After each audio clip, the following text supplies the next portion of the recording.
નમસ્કાર મિત્રો, ગયા લેક્ચરમાં આપણે આવો ક્વેશ્ચન અમારે લીસતો જે હોમવર્કમાં આપેલો, પણ કેટલાક વિદ્યાર્થીઓના ફોન આવેલા કે સાહેબ આ આવતો નથી, સાચું હશે પણ એને લખાય કેવી રીતે એની વાત હતી.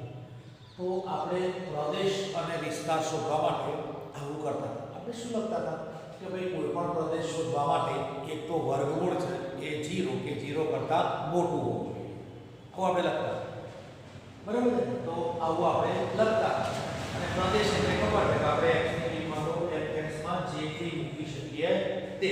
તો આપણને અહીં આમાં કે અહીં fx √x - 1 બરાબર છે. હવે આને આપણે શું કહી શકીએ કે x - 1 greater than or equal to 0. એટલે આપણે આ લખી શકીએ therefore x - 1 greater than or equal to 0. તો આને કેટલા લખાય x greater than or equal to 1. તો આવી આપણે x ની કોઈ પણ કિંમતોને મૂકી શકીશું.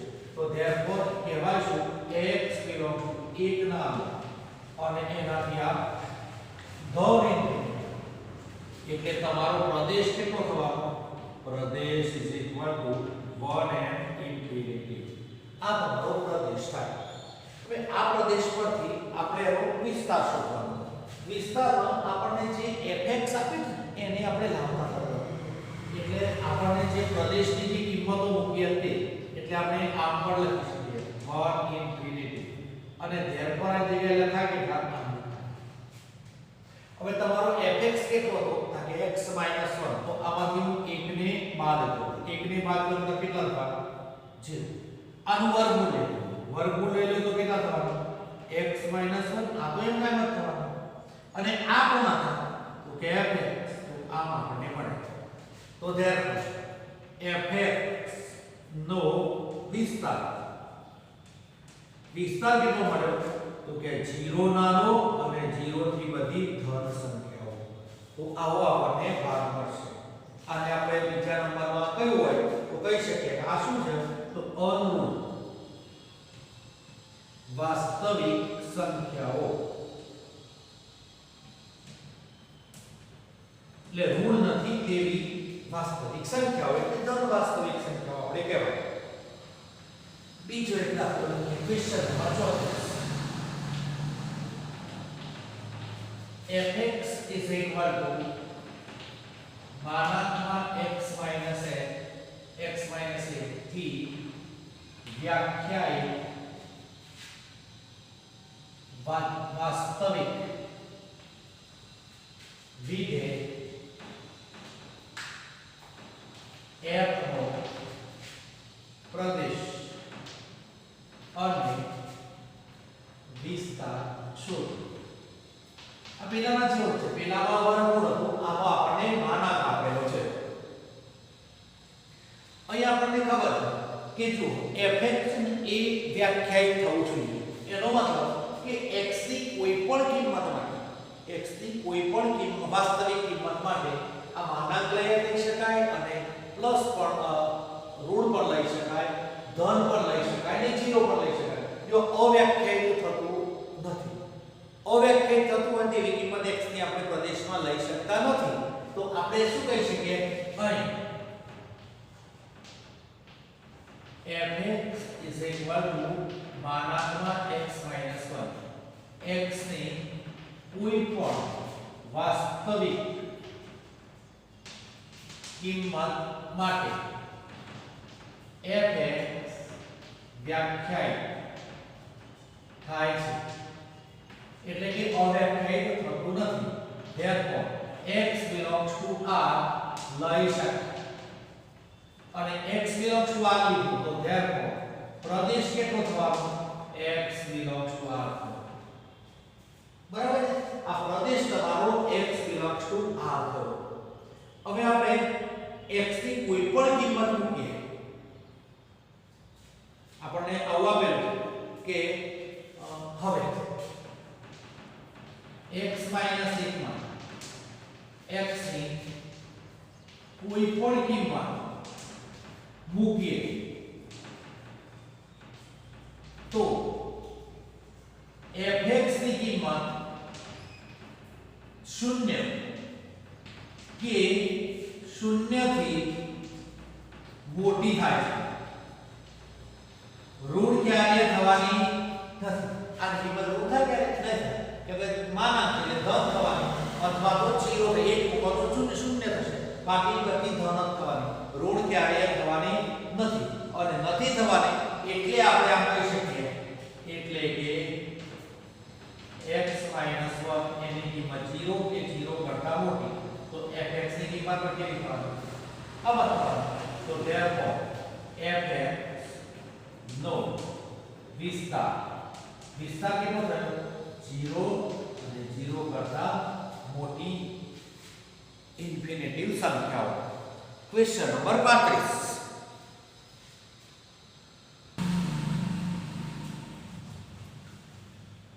क्वेश्चन नंबर 35 में आपने मुझे जो f = 6 गणियानुपात x square upon 1 plus x square x belongs to r a r થી r નું વિધેય હોય તો વિધેય આપેલો વિસ્તાર શોધો આપણે બધી કિંમતોને પેલી ક્રમયુક્ત જોડો પહેલા બનાવો તો આપણે ખરેખર શું કરતા તો f = તો નામ આપ્યો ને 1 2 2 4 આમાં પેલા આનો મીનિંગ શું થતો તો ખબર કે f1 = 2 કહેવાય એટલે આને આપણે આમ કહી શકીએ f1 = 2 આને શું કહેવાય f2 = 4 કહેવાય આ f2 = આ 4 થાય તો આ રીતે આપણે લખતા તો અહીં તમને આવું એક વિધેય આપેલ છે r થી r તો આને માં લખવા હોય તો આપણે શું લખી શકીએ તો આપણે આવું તો લખી શકીએ कि आई fx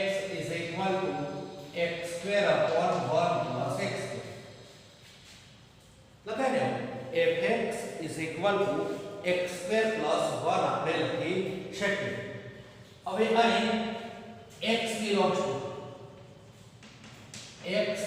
to r આપેલ છે એટલે કોઈ પણ વાસ્તવિક કિંમત તમને આપેલ એનો મતલબ શું થયો કે x સ્ક્વેર જે થવાનો ને એની કિંમત કેવી થવાની 0 કે 0 કરતા મોટી કે આપણે માઈનસ લો તો પણ વર્ગ તો કેવો થવાનો જો તમે 0 લીધા હોત તો 0 થવાનો ઋણ કિંમત ક્યારે થવાની નથી એટલે આપણે આવું કહી શકીએ અંશ આવી કિંમત આપણને મળશે એનો મતલબ શું થયો કે તમારો અંશ એ 0 કરતા મોટો થયો અંશ બરાબર છે હવે આ જે કિંમત તમને આપેલી છે હવે આ x સ્ક્વેર અને આ પરથી બંને બાજુ તો 1 ઉમેરો તો શું થવાના આવું થવાનું તો છેદ તમારો જે થવાનો છે એ કેવો થવાનો 1 કરતા મોટો થવાનો 1 અથવા 1 કરતા મોટો થવાનો અને therefore આના પરથી આપણે કહીએ તો fx ની કિંમત કેવી થવાની 0 કરતા મોટી થાય એટલે ઋણ તો થવાની નથી એટલે fx ની કિંમત એ 0 કરતા મોટી થવાની એનાથી આગળ લખીએ અંશ કરતા છેદ હંમેશા મોટો જ થશે દર વખતે મોટો થવાનો એનો મતલબ આમ થયો કે x સ્ક્વેર કરતા 1 x સ્ક્વેર હંમેશા મોટા થશે તો આને આમ લઈ લઈએ કારણ કે x square upon 1 x square બરાબર કેટલા થવાના 1 થવાના અને આ શું હતું તો આ fx તો fx ની આ બંને fx છે આ બંને fx છે ને આ નંબર 1 થયો અને આ નંબર 2 થયો તો આને હવે હું જનરલ લખું તો શું લખી શકું કે fx 1 અને 2 પર आप ना लखो तो पर चला तो 0 करता fx मोटो एना करता 1 થયો તો therefore fx belongs to શું થયા તો 0 અને 1 થયા તો આ એનો જે થયો એને વિસ્તાર કહેવાય આ થશે અને કેમ ના લખો આપણે આમ લખી શકીએ કે ભાઈ 1 હતો એ બાપુ કેવો કહેવાય થોડો એના કરતા બધી કેવી સંખ્યાઓ બધી આમની સંખ્યાઓ પછી પેલી બાજુ કેવા હતા 0 તો 0 અહીંયા 0 કરતા મોટી સંખ્યાઓ તો 0 કરતા મોટી સંખ્યા બધી કઈ થઈ તો આ તો આ બંનેનો તમે જે આવતો હોય બંનેનો કોમન ભાગ એ કોમન ભાગ કેટલો થવાનો 0 છે તો વિસ્તાર કેટલો થયો તો વિસ્તાર આટલો થશે 0 થી 1 અને જો તમે MCQ માં પૂછાય તો સીધી સીધી કિંમત લઈ લો ગમે તે 1 2 3 4 ગમે તે કિંમત લો તમને એ કિંમત એ ક્યારે 0 મળશે 1 કરતા મોટી ક્યારે કિંમત મળવાની નથી એટલે આને આમ પણ આપણે ગણી શકીએ બરાબર છે બીજો એક ક્વેશ્ચન લખીએ question number 36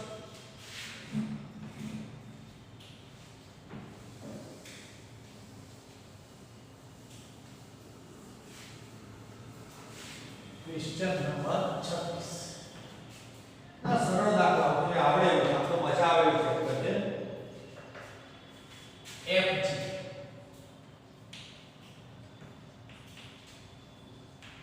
fg from r dash to r fx is equal to x plus 1 gx is equal to 2x minus 3 बराबर तो f plus g f minus g f into g f upon g શું આવો પ્રશ્ન આપણને પૂછાય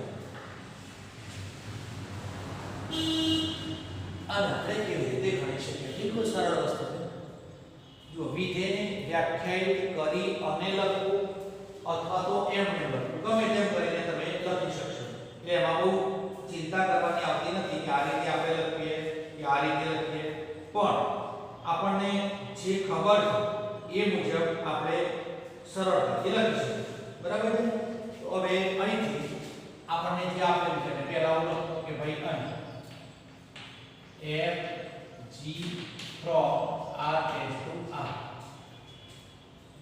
fx is equal to x plus 1 and gx is equal to 2x minus 3 બરાબર હવે તમારે f plus g f minus g f into g અને f upon g આવી ચાર કિંમતોને તમારે શોધવાની આને શોધવા માટે આપણે પહેલા બધામાં આવું નથી લખવું f plus g એ r ટેસ્ટ ટુ r થશે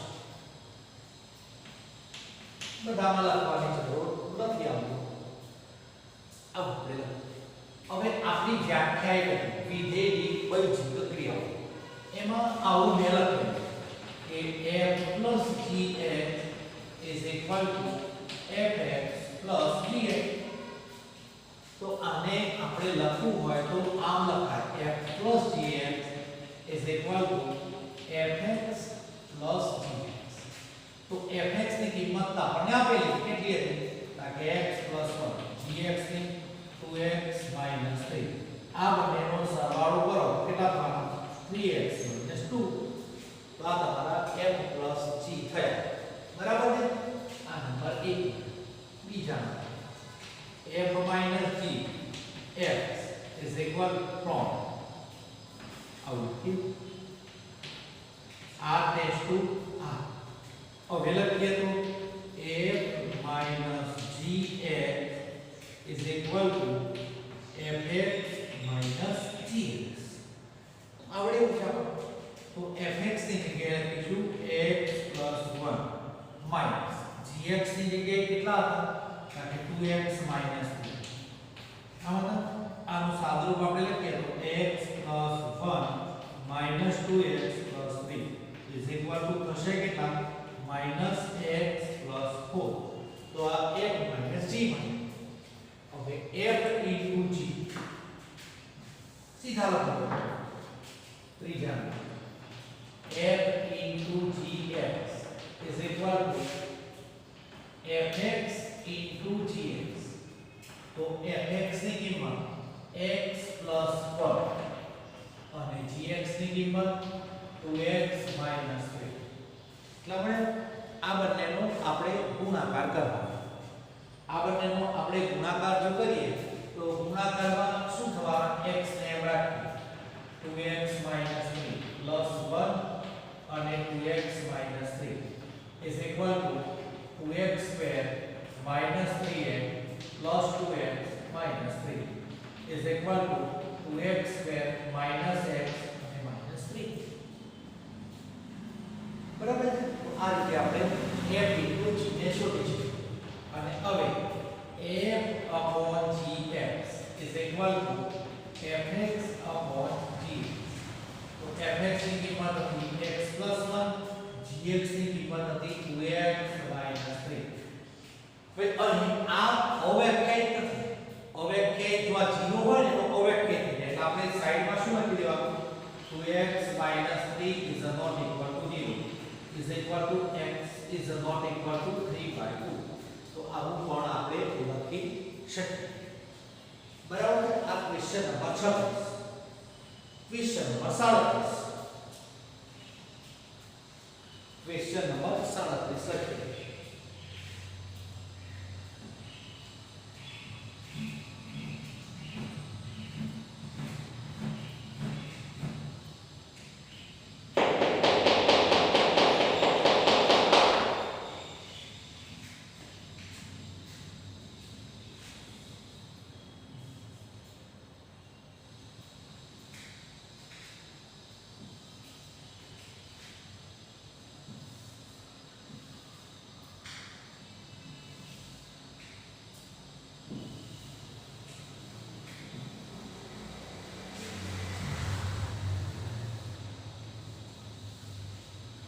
क्वेश्चन नंबर 37 रूट x અને x આ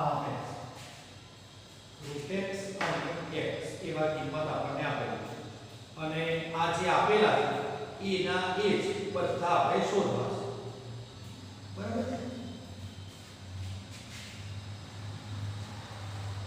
આવો આપેલું તો તમને આમાં એક શરત લખવી પડે कि x એ અધૂર મૂળ સંખ્યા છે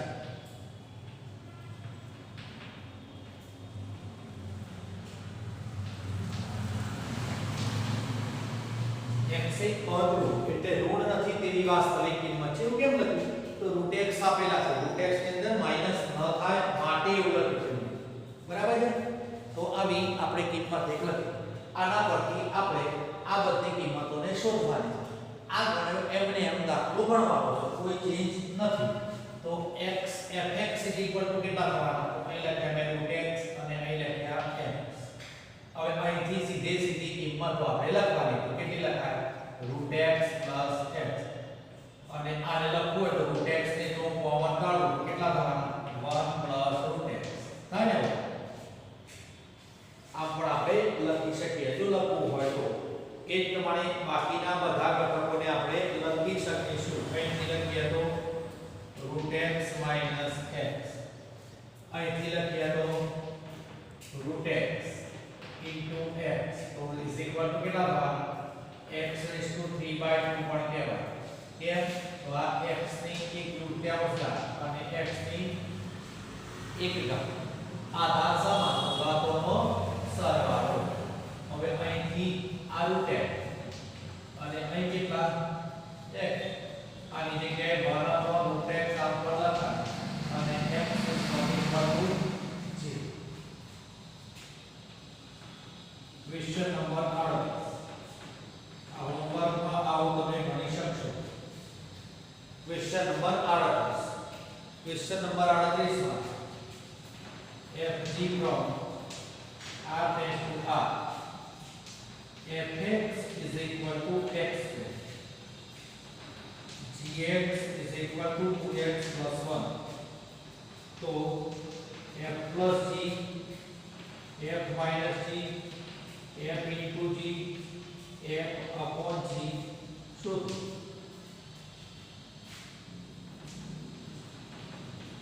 क्वेश्चन नंबर 39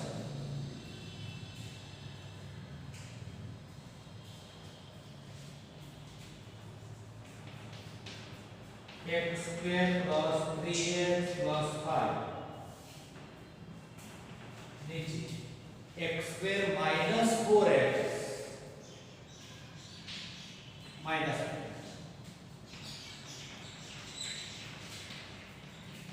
નો વિસ્તાર શોધો. આપણે આગળ દાખલો ગણેલો છે. શું કરવાનું? આનો શોધવા માટે શું કરવાનું? વિધેયનો પ્રદેશ, વિસ્તાર નહીં પ્રદેશ. પ્રદેશ માટે આપણે શું કરતા હતા ભાઈ?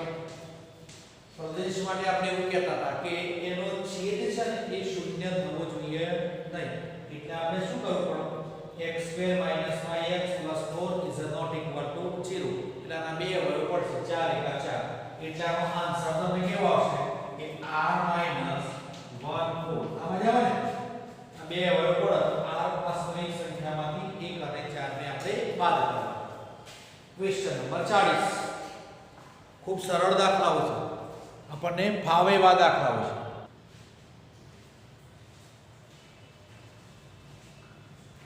Question number 40. ક્વેશ્ચન નંબર 40 માં આપણને આવું આપેલું છે કે જો f છગડિયા કૌંસમાં 1 1 2 3 0 -1 -1 -3 એ fx ax b થી વ્યાખ્યાયિત સંબંધ હોય તો a અને b શોધો. આ દાખલાઓ પૂછાય છે. હવે આને ગણવાનો કેવી રીતે? તો આપણને જે વિધેય આપેલું છે એને પહેલા લખો કે અહીં f = 1 1 2 3 0 -1 -1 -3 આટલું એક આપેલું છે. અને તથા બીજું એક આપેલું છે fx = ax + b. અવળા જ આપણે દાખલાઓ ગણતા તો આના પરથી એક નિષ્કર્ષ એવો હતો તો આપણને ખબર છે કે આનો મતલબ શું થાય? f1 = 1 આવો જવાબ. આનો મતલબ શું થાય? f2 = 3. આનો મતલબ શું થાય? f0 = -1. આનો મતલબ f - 1 = -3. તમારે બે કિંમતો શોધવી હોય a અને b તો તમારે બે સમીકરણોની જરૂર પડશે. એટલે અહીંથી હું આવું લખું કે અહીં બીજું લખીએ f1 = 1 અને બીજી કિંમત લખીએ f2 = 3. બરાબર છે? f1 = 1 અને f2 = 3. હવે f1 લખીએ તો આ fx બરાબર આટલા. તો f1 બરાબર કેટલા થવાના? હે? પણ f1 = કેટલા થાય? અહીં કિંમત લખો તો a + b અને અહીં f2 લખીએ તો f2 ની કિંમત કેટલી થવાની? 2a + b. બરાબર છે? તો ધેરફોર આના પરથી તમને સમીકરણ મળ્યા a + b = 1. આ નંબર 1 માં. અને બીજો કેટલો મળ્યો? 2a + b = 3. આ નંબર 2 મળે ને? આ બરાબર આ બરાબર આ. હવે આ સમીકરણો છે એની આપણે બાદબાકી કરીએ. 1 - 2 કરીએ. 1 - 2 કરીએ તો a + b = 1. 2a + b = 3. આ બધું તમને જો સીધું આવડતું હોય તો આવી બધી ગણતરીઓ કરવાની કોઈ જરૂર નથી. જો નથી ફાવતું તો આપણે આ બધી ગણતરીઓને કરવાની. એટલે અહીંથી બે લખ્યા માઈનસ, આ માઈનસ અને આ માઈનસ. આ બંને અહીંથી નીકળી ગયા. કેટલા મળ્યા? -a = -2. -a = -2 and therefore a કેટલા મળ્યા? તો કે 2 મળ્યા. બરાબર? આ a ની કિંમતને 1 માં મૂકો. a ની કિંમત 1 માં મૂકતા જો a ની કિંમતને હું 1 માં મૂકું તો કેટલા થવાના? 2 + b = 1. તો b = 1 - 2 and therefore b = -1. આ બીજી કિંમત તમને મળી. આ રીતે આપણે a અને b ની કોઈ પણ કિંમતને મેળવી શકીશું. બરાબર છે? એનાથી આગળ ક્વેશ્ચન નંબર 41.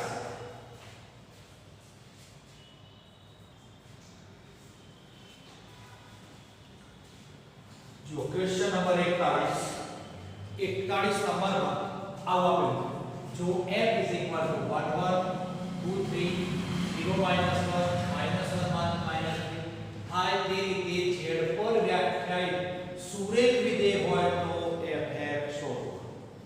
એટલે સુરેખ વિધેય કયું કહેવાય? તો સુરેખ વિધેય હજુ અંતર પણ તમે ભણ્યા નથી, એ તમારે આગળ રેખાઓવાળા ચેપ્ટરમાં આવશે. પણ આપણે સુરેખ વિધેય એ y = mx + c હોય એને આપણે સુરેખ વિધેય કહીએ છીએ. તો સુરેખ વિધેય આ યાદ રાખજો, આગળ ભણશો એટલે આવી ગયું. સુરેખ વિધેય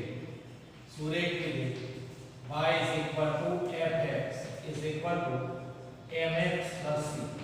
એમાં m જે આપેલો છે એને ઢાળ કહેવાય અને c આપેલો છે એને અંતઃખંડ કહેવાય. આવું 12મા 11મા આવશે, પણ આગળના ચેપ્ટરમાં આવશે. આપણે એનો થોડો ઘણો ખ્યાલ મેળવી લેવાનો, આથી સરળતાથી ગણાય.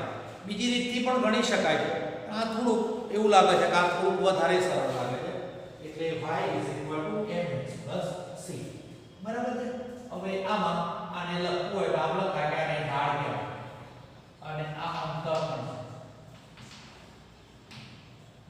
y અંતઃખંડ છે. હવે આ જે આપેલું છે આપણને આના પરથી બીજું એક કે જે આપણને સરળ લાગતા હોય તે તો 0 - 1 એ બંને f માં આવેલા છે. આનો મતલબ તો તમે કહી શકો કયો થવાનો f1 = 1 અને આનો શું થવાનો f0 = -1. આવું થાય ને. હવે f1 ની જગ્યાએ આનો કિંમત લખો તો થાય છે m + c = 1. બરાબર છે. અને અહીં કિંમત લખો તો શું થવાનું? અહીં 0 + c = -1 થાય. તો therefore c = કેટલા મળે? કે -1 મળે. આ c ની કિંમતને અહીં લખીએ તો કેટલા થાય? m - 1 = 1. તો m = કેટલા થાય? 2. તો સમીકરણમાં કિંમત લખીએ fx = 2x - 1. જો આ દાખલો છે એ આપણે 40 નો દાખલો ગણ્યો ને એમાં આ વિધેય તમને આપેલું fx = 2x. જોજો બરાબર 40 માં મત લખ્યું એટલે એનાથી ઊંધો દાખલો બેઠો છે, તો એનાથી ઊંધો દાખલો પણ આપણે આવો લખી શકીએ. બરાબર. એટલે હવે આ 40 પછી આ 41 આ બધા જનરલ નોલેજ ના દાખલા કે 45 f એ z + z નો ઉપગણ છે. f એ z + z નો ઉપગણ છે. જો f = ab a b belong to z થી વ્યાખ્યાયિત વિધેય છે તો શું f એ z થી z નું વિધેય છે? તમારા જવાબની સત્યાપિકા ચકાસો. આપણે વિધેય કોને નથી એમ કહેતા, તો આપણે એમ કહેતા કે ભાઈ જો કોઈ પણ તમે પ્રદેશના ઘટકો લો x ના અને જો એના સહપ્રદેશમાં બે પ્રતિબિંબ મળતા હોય, એટલે કે ધારો કે અહીંથી આવું ને આવું વિધેય આપણે લઈએ, ધારો કે a થી b, અહીં 1 2 ને 3 લખ્યા, અહીં 4 5 6 અને 7 અને એકનું પ્રતિબિંબ ચારે મળતું હોય, એકનું પ્રતિબિંબ પાંચે મળતું હોય, બેનું આપણે સાતમાં મળતું હોય, તો આને વિધેય નથી એમ આપણે કહેતા. કેમ? તો આ જે ઘટક એક આપે છે એના બે પ્રતિબિંબ મળતા, ચારે મળે છે અને પાંચ અનન્ય પ્રતિબિંબ મળતા હોય તો આપણે આવું કહેતા હતા કે વિધેય નથી. બરાબર. કે ધારો કે આ જે વિધેય તમને આપેલું છે ને એ વિધેય આમ છે કે અહીં f ab = a + b આમ આપેલું છે. આપણે જે લખતા ને કે ભાઈ f1 = 1 તો આ શું કહેવાય? f ab = a + b. હવે આમાં નંબર 1 માં આમ લખો કે a = 1 અને b = 4 લે. જો આટલા ઘટકો લો તો શું થાય? f 1 * 4 એટલે 4 = 1 + 4 થાય. કેટલા થવાના? 5. એનો મતલબ કેવો થયો કે f4 = 5. બીજા નંબરમાં a = 2 and b = 2 લેતા. જો આટલા આપણે લઈએ તો અહીં કેટલા થવાના? 2 * 2 તો f4 થયા અને અહીં કેટલા થયા? 2 + 2 = 4 મળે. તો એનો મતલબ કેવો થયો f4 4 તો આ f4 ના તમને પ્રતિબિંબ કેટલા મળે 2 આ નજીક થયું જો આમ થયું આમ તો ધારો કે 4 હોય તો અહીં 4 5 6 અહીં 4 3 2 તો 4 નું પ્રતિબિંબ 5 એ મળ્યું અને 4 નું પ્રતિબિંબ 4 એ મળ્યું તો આવા એક જ ઘટકના બે પ્રતિબિંબ મળતા હોય તો આપણે વિધેય છે એવું કહી શકીએ નહીં એટલે આપણે કહીએ કે અહીં 4 ના બે પ્રતિબિંબ મળે છે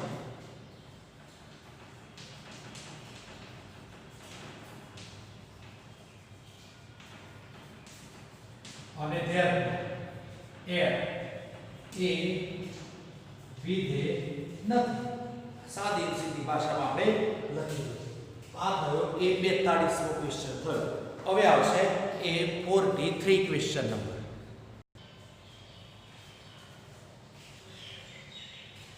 ક્વેશ્ચન નંબર 43 ક્વેશ્ચન નંબર 43 માં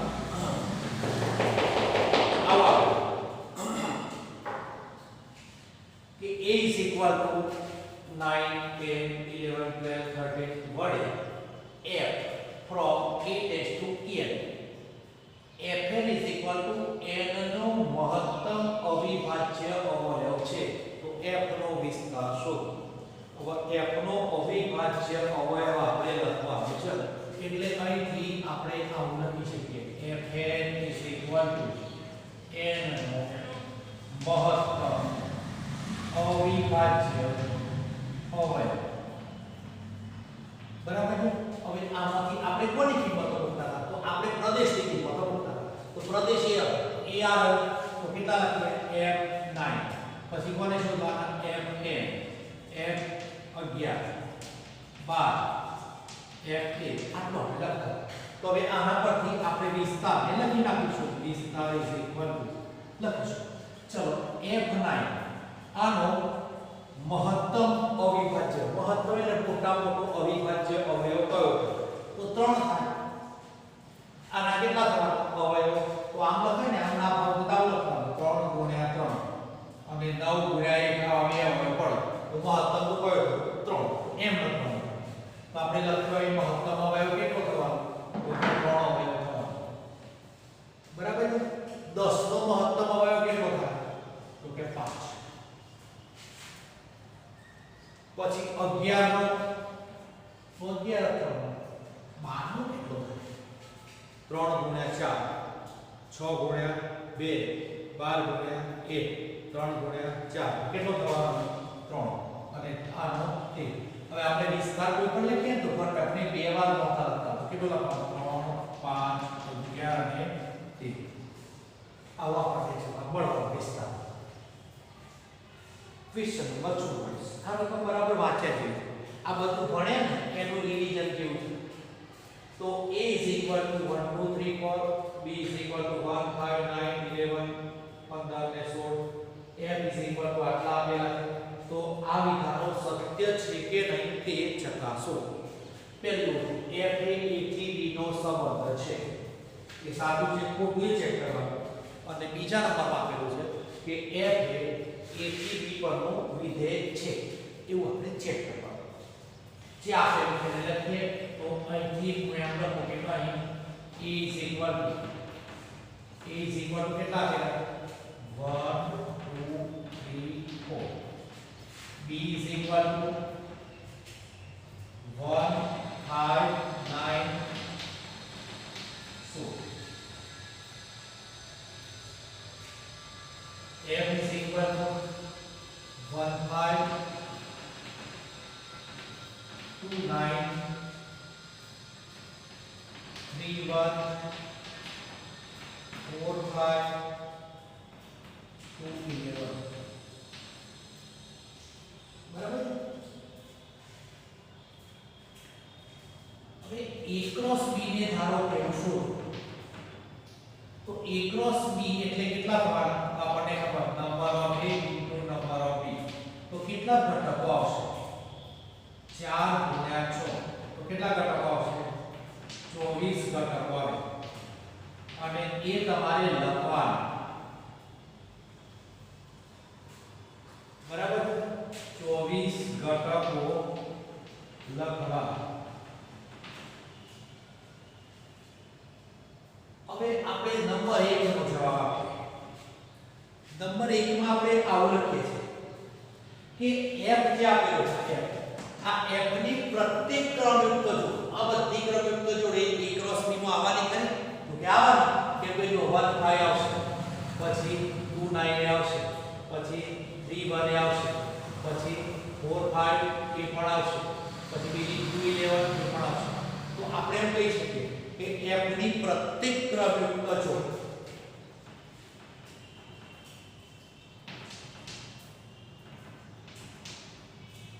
a ક્રોસ b માં છે. એનો મતલબ f subset a cross b. તો therefore f એ a થી b નો સંબંધ છે. તો આવું આપેલું છે આપણને, એટલે f એ a થી b નો સંબંધ છે. હવે વિધેયમાં આપણે શું કહેતા હતા કે ભાઈ a ના પ્રત્યેક ઘટકને સંકલ b માં અનન્ય પ્રતિબિંબ, એટલે એક અને માત્ર એક પ્રતિબિંબ મળતું હોય તો એને આપણે વિધેય કહીએ. પણ જે તમને f આપેલું છે ને એના પરથી તમને ખબર પડી જાય કે અહીં f1 f2 = 9 અને બીજું કેટલું થાય છે f2 = 11. તો બે ના તમને પ્રતિબિંબ કેટલા મળી ગયા? ઓલરેડી બે મળી ગયા. તો વિધેય નથી, બે ના બે પ્રતિબિંબ 9 અને 11 મળે છે. therefore શું કહેવાય? f એ થી b નું વિધેય નથી, પર વિધેય નથી. આપણે કહી શકીએ કે f એ થી b નું વિધેય નથી, પણ a થી b નો સંબંધ ચોક્કસ છે. બરાબર. 44 ક્વેશ્ચન. હવે ક્વેશ્ચન નંબર આયા આપણે 45.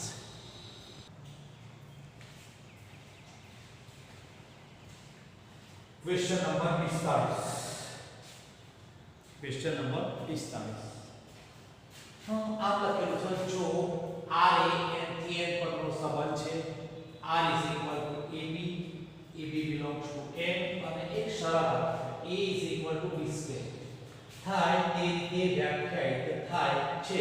તો શું નીચેના વિધાનો સત્ય છે? એમાં નંબર પ્રત્યેક a belongs to n માટે a belongs to r, જો ab belongs to r તો ba belongs to r, અને ab belongs to r bc belongs to r તો ac belongs to r. આ તમને એક દાખલો ખાલી સમજ માટે આપેલો છે. તમે 12મા ધોરણમાં સંબંધ અને વિધેય ભણશો ત્યારે પહેલું ચેપ્ટર આવશે સંબંધ અને વિધેય. એમાં આજે આપેલી શરતો એ બધી આને સ્વવાચક કહેવાય, આને સંમિત કહેવાય અને આને પરંપરિત સંબંધ કહેવાય. અને આ ત્રણેય સંબંધો હોય તેને સામ્ય સંબંધ કહેવાય. આમાં તમે ઘણા બધા 25 50 દાખલાઓ ત્યાં ગણવાના. આ ટાઈપના કહેવાય. આ આપણને એક શરત આપી છે, વિધેય સંબંધ આપેલો છે, સંબંધને આધારે આપણને વ્યાખ્યાયિત કરીને આપી છે. આ બધું સારું છે, તમારે એનો ઉપયોગ આવવો છે. થોડો ઘણો બેઝિક ખ્યાલ તમને આવે એટલા માટે. તો આમાંથી આપણે પહેલા નંબરનો ઘટક લઈએ. પહેલા નંબર આ a belongs to r સત્ય છે. તો એમ કહું કે આ વિધાન સત્ય નથી.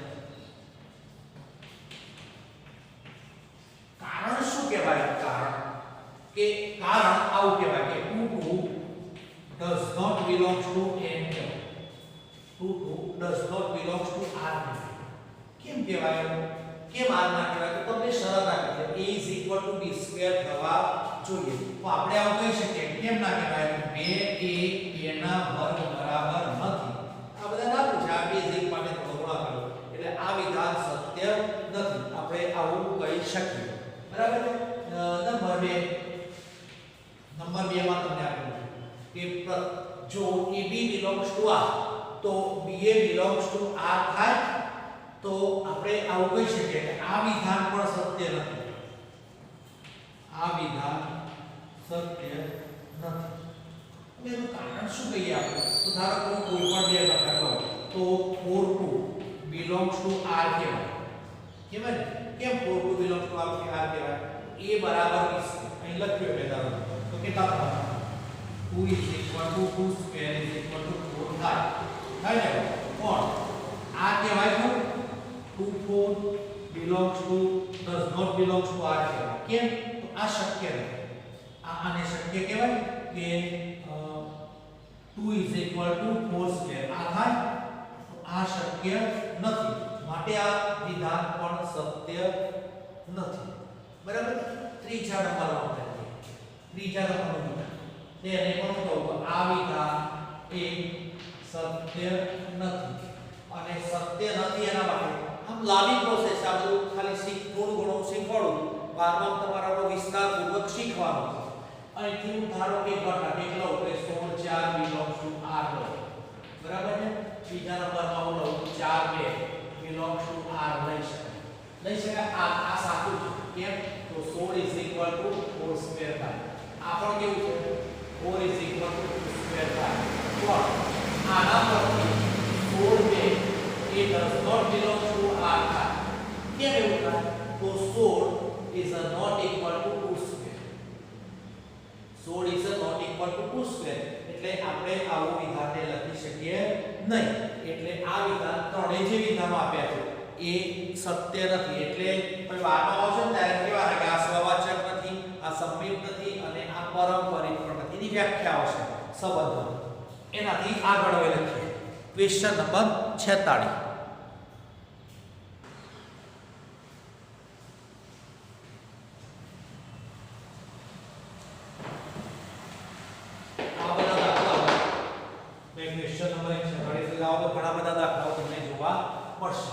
બધા દાખલાઓ અને બીજી બધી વધારાની જીની બધી પરીક્ષાઓ જોવા મળશે ખાલી આપણે એને સરળતા ખાતર કેવી રીતે ગણી શકીએ આ એકાદ બે ગણો એટલે તમને ઘણા બધા દાખલાઓનો જાતે આઈડિયા આવી જશે એટલે પહેલા અહીં આપણને fx આપેલા એમાંથી કોને શોધવા છે f1 x ને શોધવા છે જો વિધેયના ફેરફારો હવે તે તમે કરી શકો પણ એના અનુરૂપ આ ધારો કે fx આપ્યું છે તો તમારે કોને શોધવા છે f1 x તમે f1 x લખો તો અહીંથી શું લખાય 1 1 x અને એ કેટલા લખાય 1 1 x આવું લખાય તો કહે હવે આને હું લસાઅ તો કેટલા લખાય x 1 અને x 1 કે હવે આમાંથી માઈનસ ને કોમન કાઢો કેટલા થવાના 1 x અને 1 x પણ આજે વિધેય એ તો કયો fx એટલે આ કયું થયું -fx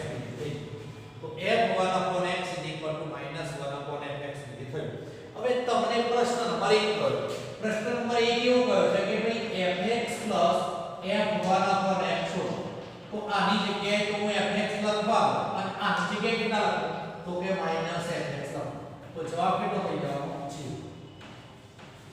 પછી બીજું fx f1 x તો કેટલા થયા તો કે fx અને આ માઈનસ અને આ માઈનસ fx થાય તો બરાબર કેટલા થવાના 2fx થાય તો આ રીતે આપણે દાખલાઓને ગણી શકીએ ધારો કે ક્વેશ્ચન નંબર 47 માં પણ કે f from r minus 1 tends to r fx is equal to બદલીએ x minus 1 upon x plus 1 तो f કૌંસમાં 1 upon fx શોધો f કૌંસમાં 1 upon fx શોધો अब આપણે શોધવાનું હવે જો આ તો તમને fx તો આપેલા છે x minus 1 upon x plus 1 બરાબર કેટલા આપેલા છે હવે આ જે આપેલા છે ને આની જગ્યાએ આપણે શોધવા છે તો આને f અને અહીં કૌંસમાં કેટલા લખો લખાય x minus 1 upon x plus 1 આટલા લખાય બરાબર છે મેં નીચે લખ્યું જેમ આપેલું આ છેદનો છેદ ઉપર જશે એટલે કેટલા થયા આટલા લખ હવે આપણે એવું જાણતા હતા કે fx હોય તો શું કરતા હતા આપણે? તો જે કૌંસમાં સંખ્યા આપી તેમાંથી એક બાદ કરતા અને નીચે શું કરતા? જે કૌંસમાં સંખ્યા આપી તેમાં એક ઉમેરતા. એટલે આ એમાં લખ હોય તો લખાઈશું x + 1 x - 1 અને -1. બરાબર છે? અને નીચે શું લખું? x + 1 x - 1 અને +1. આમ આપણે લખી શકીએ. બરાબર છે? હવે આનો લસાઅ લઈ લઈએ. લસાઅ તો લસાઅ કેટલો થવા? કે લસાઅ તો x - 1 થવા. એટલે અહીંથી સીધો ક્રોસ ગુણાકાર હતો. તો f1/fx is equal to x + 1 minus x - 1. બરાબર છે? અને આ બાજુ આને આમ તો x + 1 plus x minus 1 આટલો જવાબ આપણને મળે. સાદો માં જોઈ લેજો. બરાબર? કોઈ જગ્યાએ ભૂલ ના. બરાબર છે ને? ઉપર બે બરાબર છે -1 plus ઓકે. હવે આનું સાદું રૂપ આપણે લખીએ તો કેટલા લખાય? x + 1 minus x + 1 અને નીચે x + 1 plus x minus 1. જો ઉપર કેટલા થાય 2, નીચે કેટલા થાય 2x. આ બે ને બે આ ઉડી જશે ને, આ બંને ઉડી ગયા, આ એક અને એક ઉડી ગયા, તો 1/x ભાવા 1. બરાબર છે? Question number 48. fx is equal to f 3x minus 1 માટે fx is equal to x square minus 4x plus 1. तो f शोधो.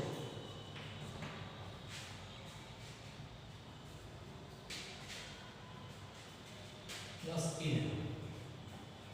अब આપણે શોધવાનું.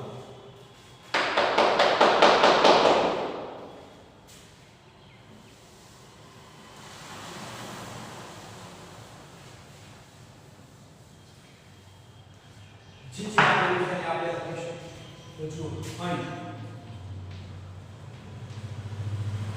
fx is equal to f 3x minus 1.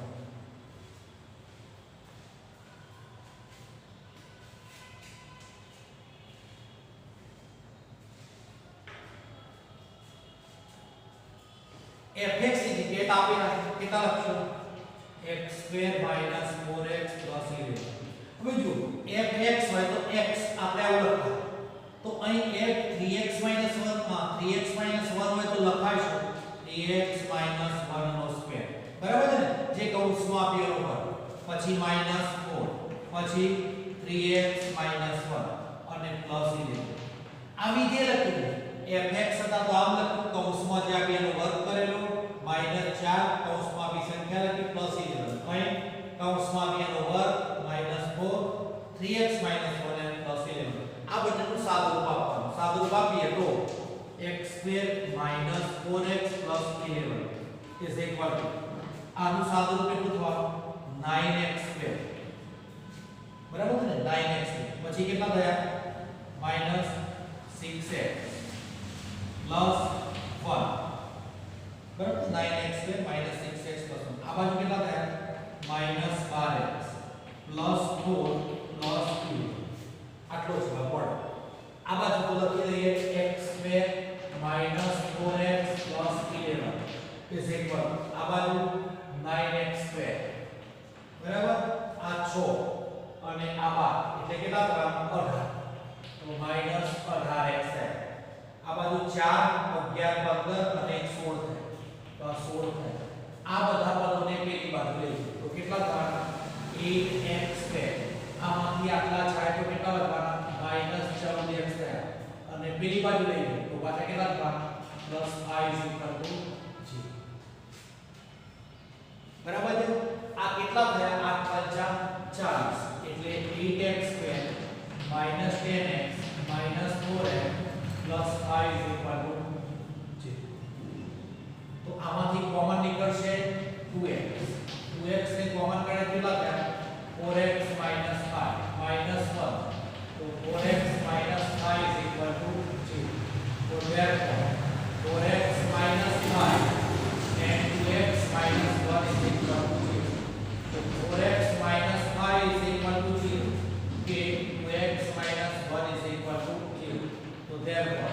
I/4 કે x 1 તો આવી તમને બે કિંમતો મળશે. એટલે આવા વિવિધ પ્રકારના દાખલાઓ આવાના એ પણ આપણે કરી શકીએ. એટલે આવા બધા દાખલાઓ તમે બુકમાં બીજામાં ગમે તે જુઓ તો તમને મળી જશે. એટલે આટલા દાખલાઓને આપણે ખૂબ જે ચેપ્ટરના દાખલાઓ બધા ચાલેલા છે એને ખૂબ શાંતિથી અને એનો અભ્યાસ કરવો જ પડશે. અને આનો અભ્યાસ જો તમે સંબંધન વિધેયનો કોન્સેપ્ટ ક્લિયર આવી જાય તો 12માં કોઈ મુશ્કેલી નહીં આવે. પહેલું ચેપ્ટર આવે જેમાં નહીં તો એમાં સંબંધ કોને કહેવાય ને વિધેય કોને કહેવાય એમાં જ તમારા ઘણા બધો ટાઈમ પૂરો થઈ જશે. ઓકે, આપણે આટલે સુધી રાખીએ છીએ આજે.